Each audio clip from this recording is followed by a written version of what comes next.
Olá, turma do bem. Nono capítulo do livro O Ser Consciente, psicografia de Divaldo Franco, do ano 1993, pelo espírito Joana de Ângeles. Sejam todos bem-vindos.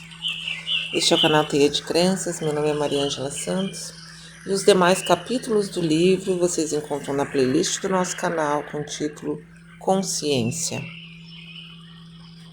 Aqui cita-se o subtítulo Condicionamentos, o bem e o mal, paixão e libertação psicológica, enfermidade e cura. Questão de alta complexidade para a criatura humana, o dualismo do bem e do mal encontra-se íncito na sua psicologia interior, confundindo-a e perturbando-lhe, não raro, o discernimento. Com características metafísicas, na sua formulação abstrata, essa dualidade concretiza-se nos atos do ser, gerando fenômenos relevantes de consciência, que contribuem para o equilíbrio ou a desordem psíquica, de acordo com as suas respectivas manifestações. Em todos os períodos da cultura ancestral, encontramos o esforço da religião e do pensamento tentando estabelecer os paradigmas em que se apoiam um e outro para melhor explicá-los. Ontem era uma abstração meramente filosófica ou religiosa, passando mais tarde a fazer parte da ética no capítulo da moral, avançando historicamente até interessar a sociologia, ao comportamentalismo, à psicologia. O Código de Hammurabi, inscrito em uma estela de diorito, já definia as ações louváveis e as reprocháveis, simbolizando o bem e o mal, com as respectivas consequências legais no comportamento humano em relação à criatura, em si mesma, à sociedade e ao seu próximo. Entre medos e partos, os antigos persas, o livro sagrado Zend Avesta, separava a mesma dualidade nas personificações de Ormuzed, ou representação do bem, e Ahriman, ou personificação do mal, em cuja luta o último seria submetido e por consequência eliminado. A Bíblia, por sua vez, representa o bem nas deidades angélicas e o mal nas demoníacas, ambas, no entanto, sob o controle de Deus, contra quem se rebelara Lúcifer, que, expulso do paraíso, tornou-se-lhe o adversário temerário. A metafísica tradicional, analisando a criação, estabeleceu os dois princípios do bem e do mal que se vinculam ao conciliador, no vértice superior do simbólico triângulo isósceles. Logo depois, a interpretação chinesa apresentou nas duas admiráveis forças cósmicas o Yang, masculino, positivo, seco, bom, e o Yin, feminino, úmido, negativo, frio, que se conciliam sob o comando da suprema perfeição ao confundir-se gerando a harmonia. Inspirada no hinduísmo, a trilogia da criação apresenta Brahma como plenipotente, o princípio supremo, e as duas forças antagônicas, Vishnu, o conservador, ou o princípio construtor, e Shiva, o destruidor, ou o princípio aniquilador dos seres, em perene luta até a supremacia do edificador. Das concepções pretéritas à realidade presente, filosoficamente o bem é tudo quanto fomenta a beleza, o ético, a vida, consoante a moral, e o mal vem a ser aquilo que se opõe ao edificante, ao harmônico, ao bem. Sociologicamente, o bem contribui para o progresso e todas as realizações que promovem o ser, o grupo social e o ambiente expressam-lhe a grandeza, a ação concreta que resulta da capacidade seletiva de valores éticos para a harmonia e a felicidade. Como efeito, o mal decorre de todo e qualquer fenômeno que se opõe ou conspira contra esse contributo superior. A psicologia não poderia ficar indiferente a essa dualidade que existe no ser humano, remanescendo como as suas aspirações de crescimento e elevação, do nobre e equilibrado, do saudável e propiciador de paz. Ao mesmo tempo, o atavismo dos instintos agressivos propele-o para a violência quando deseja possuir, para o vilipêndio quando se sente diminuído e para o grotesco e vulgar quando derrapa no menosprezo de si mesmo. Desenvolvendo, no entanto, a consciência que sai do torpor de nível de sono sem sonhos, imediatamente começa a perceber os valores que compensam e os que conflitam o comportamento psicológico, impulsionando-o, embora lentamente, para a adoção de conduta mental e física, idealista e comportamental do bem, tornando-se instrumento útil no grupo social, que se promove e eleva ao estágio superior, permitindo-lhe aspirar sempre mais e melhor. Esse discernimento, que resulta da consciência em libertação dos condicionamentos escravizadores, amplia a capacidade para identificar o bem e o mal, predispondo-o à eleição do primeiro em detrimento do outro. Se por acaso incorre em equívocos de seleção e tomba nas malhas do mal, mesmo que sob as circunstâncias perturbadoras do ódio, do medo, da angústia, da volúpia, da desordem interior, ao descobrir-se em falta, faz o quadro de consciência de culpa e sofre as patologias afligentes, que se lhe tornam mecanismos reparadores. Afirma-se, porém, que a linha divisória entre o bem e o mal é tão fluida e oscilante que, não raro, o bem de hoje torna-se o mal de amanhã, e vice-versa. Uma dialética sofista que se poderia considerar anárquica. Certamente, muitos códigos e leis, de acordo com as conveniências de grupos e castas, de partidos e raças, de religiões e credos, por questões imediatistas, tentam tornar legais comportamentos que não são morais e, reciprocamente, justificando-se atitudes vulgares e tentando liberar-se comportamentos alienados, condutas extravagantes e arbitrárias. O decálogo mosaico, no entanto, sintetiza os códigos moral e legal, portanto, o que é bem e o que é mal, havendo facultado Jesus afirmar em grandiosa proposta toda a complexidade desse fenômeno dual. Abre aspas. Não fazer a outrem o que não deseja que lhe faça. Fecha aspas. Porque ainda injustos os homens, as leis que elaboram possuem os seus parcialismos, defecções, devendo ser respeitadas, sem que a algumas delas se atribuam reais valores morais, significativos e definidores do bem e do mal. O bem e o mal estão inscritos na consciência humana, em a natureza, na sua harmoniosa organização que deu origem à vida e a fomenta. Tudo quanto contribui para a paz íntima da criatura humana, seu desenvolvimento intelecto-moral, é-lhe o bem, que deve cultivar e desenvolver, irradiando-o como bênção que provém de Deus. E esse mal, aliás transitório, temporal, que o propele às ações ignóbeis, aos sofrimentos, é remanescente atávico do seu processo de evolução, que será ultrapassado à medida que amadureça psicologicamente e se lhe desenvolvam os padrões de sensibilidade e consciência para adquirir a integração no cosmo, liberado das injunções dolorosas e inferiores. As tradições religiosas, em torno da paixão de Jesus, teimam por revestir-se da notícia trágica, na qual a ação autopunitiva sobressai no comportamento do fiel. Trabalhando-lhe a mente, a fim de gerar-lhe consciência de culpa com as consequências do medo em relação à justiça divina, intentam a lavagem cerebral para produzir o ódio pelo mundo, ao tempo em que mantém os lamentáveis processos de cilícios físicos entre os fanáticos e mentais ou emocionais naqueles que são constituídos por estrutura psicológica frágil. Inegavelmente, as ocorrências dolorosas que assinalaram a última semana de Jesus em Jerusalém, entre as criaturas, foi caracterizada por ocorrências infelizes que ainda se repetem na sociedade, embora guardadas as naturais proporções. Recorda-se da pusilanimidade humana, da fragilidade dos caracteres de Judas e Pedro.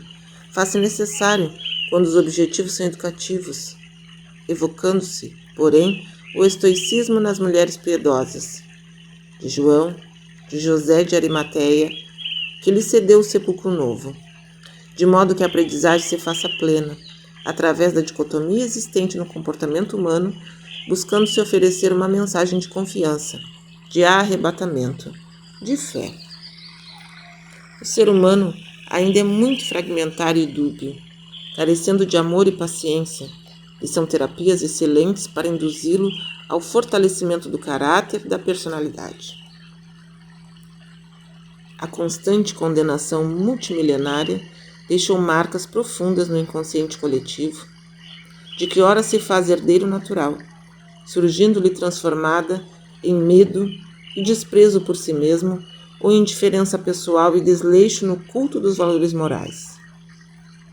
A lição viva que ressalta Jesus, desde a entrada triunfal e o julgamento arbitrário, sem qualquer defesa, propõe uma releitura do comportamento individual e coletivo dos seres, oferecendo a contribuição de resultados positivos nas reflexões mentais. As crenças ortodoxas satisfazem-se com as imolações e as atitudes condenatórias, que, tomadas em consideração, reconduziriam à ignorância a treva medieval tormentosa. As conquistas do momento, nas mais diversas áreas, particularmente da psicologia, não mais facilitam atitudes alienadoras como essas. Antes, propõem a libertação dos conflitos, a fim de que a responsabilidade que decorre da consciência lúcida impulsione o indivíduo ao avanço, ao crescimento, à maturidade.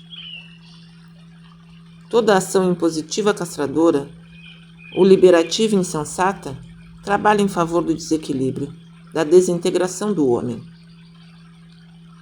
Toda a vida de Jesus é um processo que facilita o crescimento e a dignidade do ser humano.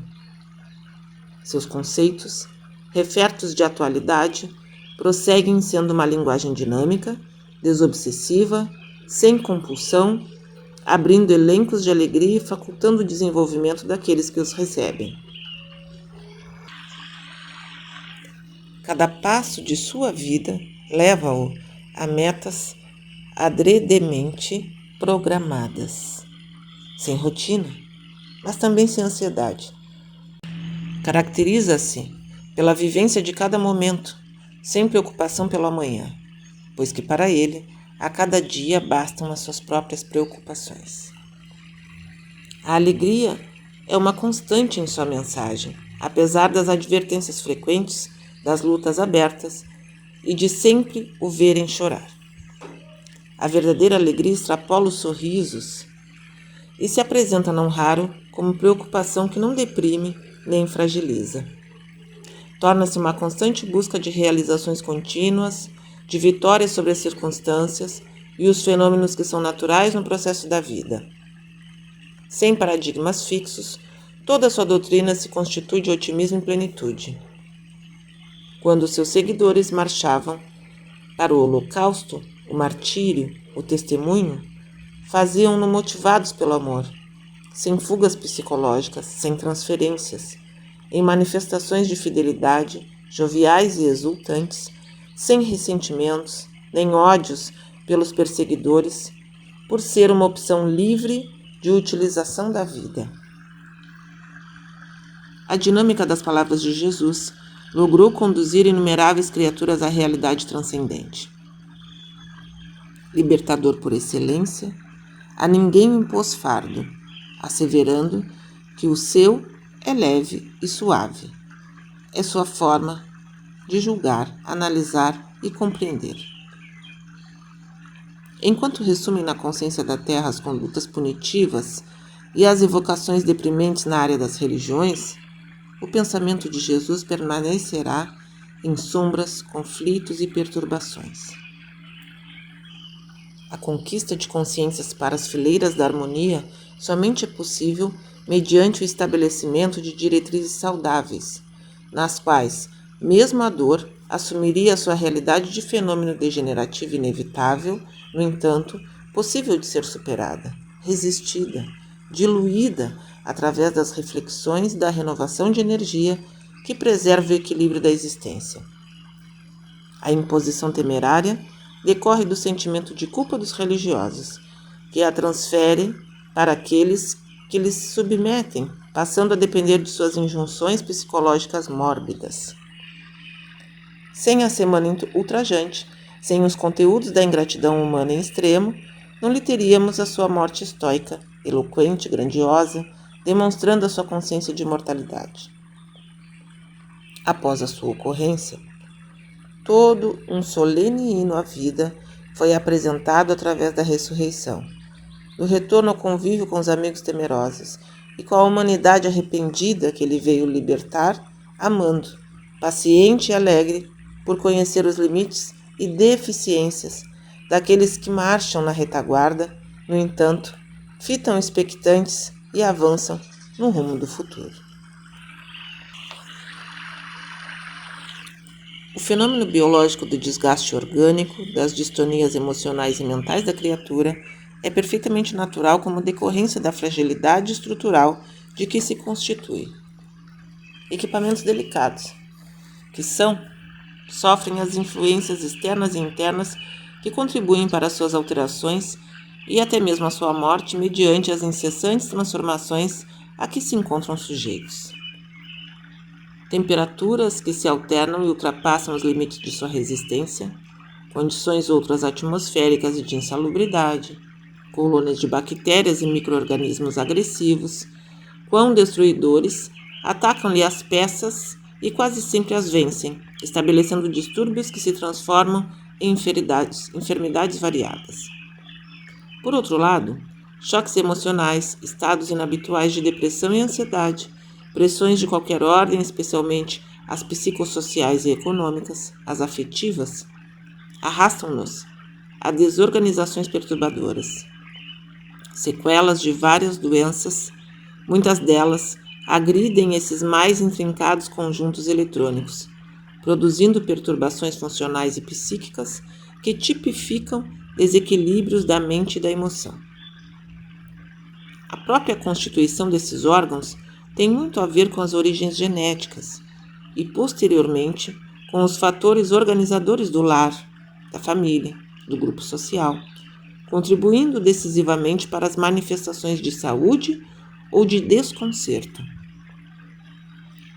O ser, porém, em si mesmo trinitário, espírito, perispírito e matéria, é o resultado de largo processo de educação e desenvolvimento através das contínuas experiências reencarnacionistas.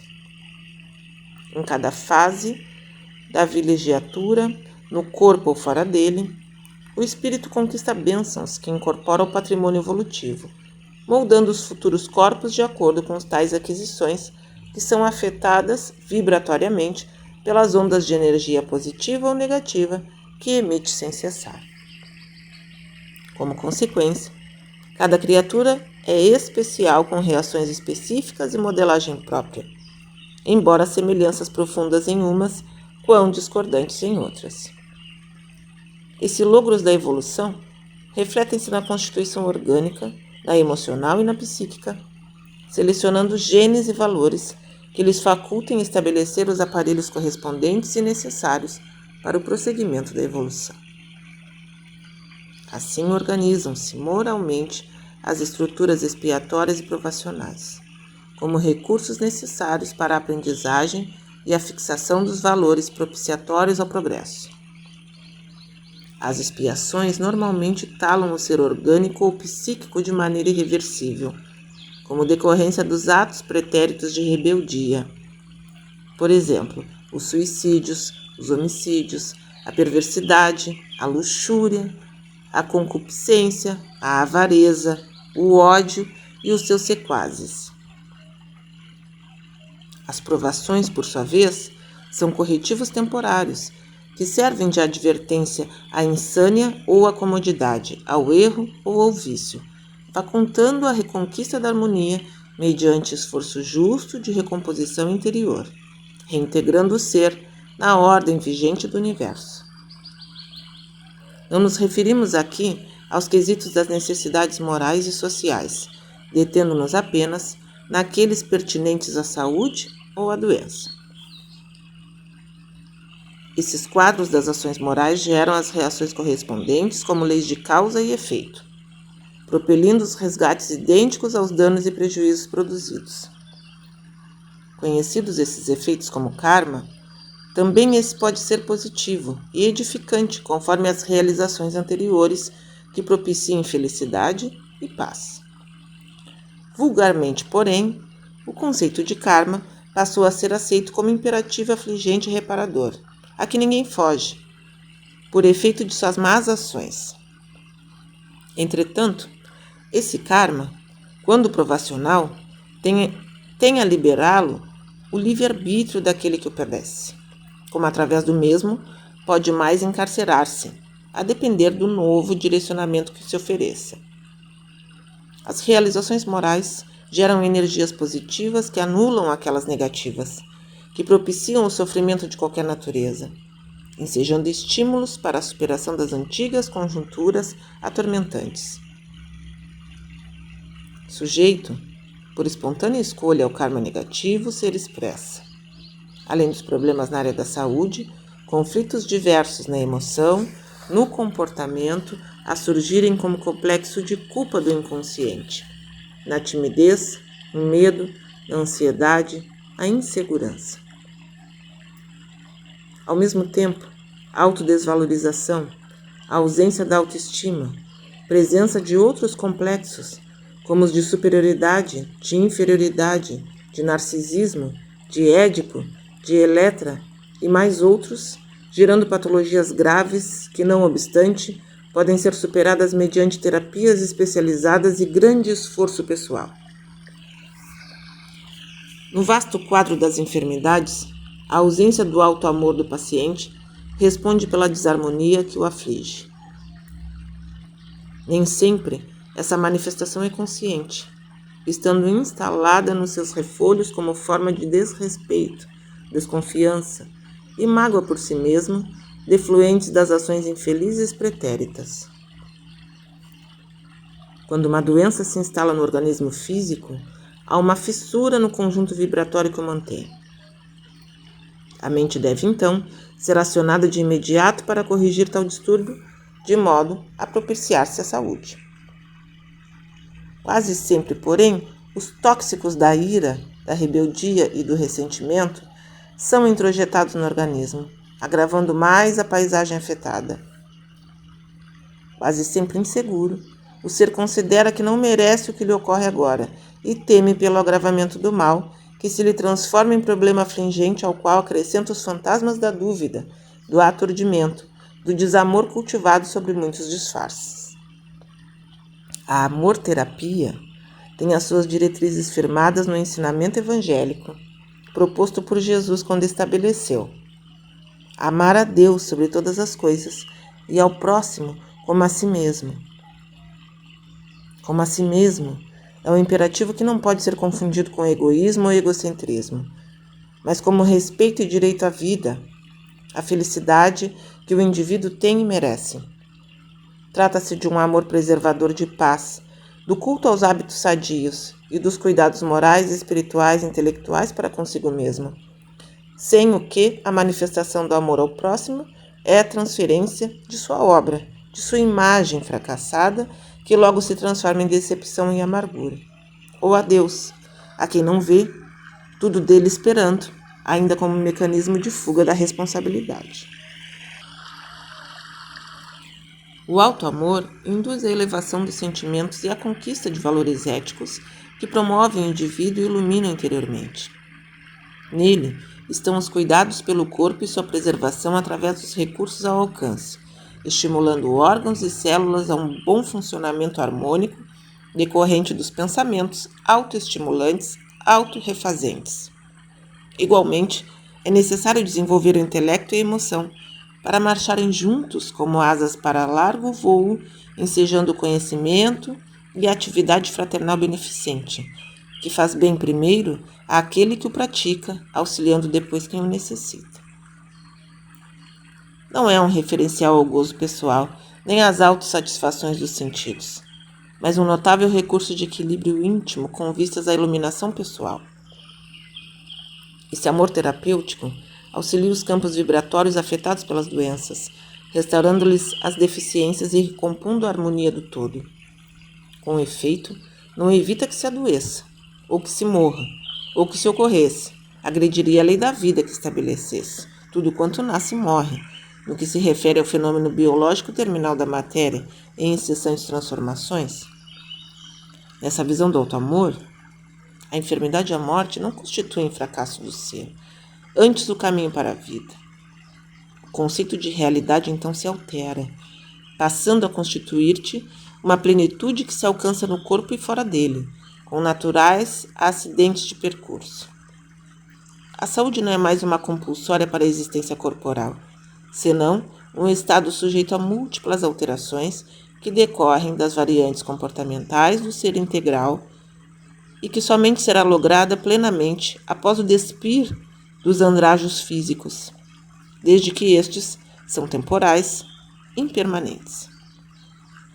Não obstante, o auto-amor enseja o desfrutar do bem-estar, de equilíbrio, de funções e órgãos saudáveis, cooperando para a estabilidade emocional.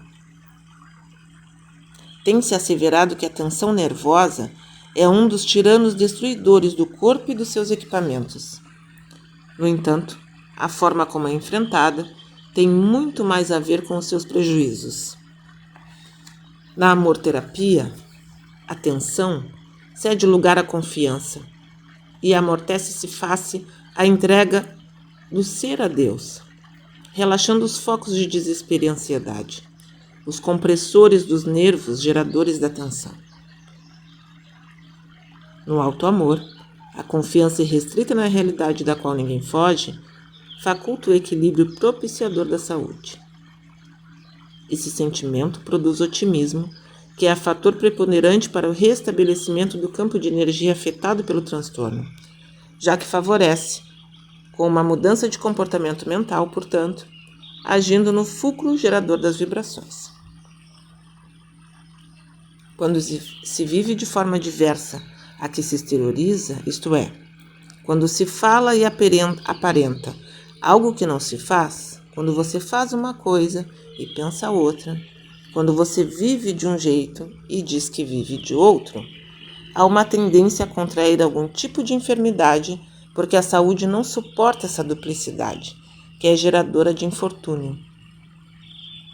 Há um interrelacionamento entre mente e corpo mais sério do que parece. Desse modo, o auto-amor estimula a veracidade dos fatos e das palavras, sustentando a saúde ou corrigindo a doença. Os tecidos orgânicos interagem por intermédio de substâncias químicas que se movimentam na corrente sanguínea e pelos hormônios do aparelho endócrino. A hipófise é-lhes a responsável, que recebe os estímulos mediante impulsos nervosos do hipotálamo, que regula a maior parte dos fenômenos e automatismos fisiológicos. Todo esse mecanismo ocorre através de fibras nervosas, procedentes do cérebro, que as comanda sobre as ordens da mente, consciente ou inconsciente. Por isso, a indução do auto-amor promove vibrações harmônicas que terminam por manter, organizar ou reparar o organismo, propiciando-lhe saúde quando enfermo. Psicologicamente, o auto-amor é, sobretudo, autoencontro, conquista de consciência de si mesmo, maturidade e equilíbrio.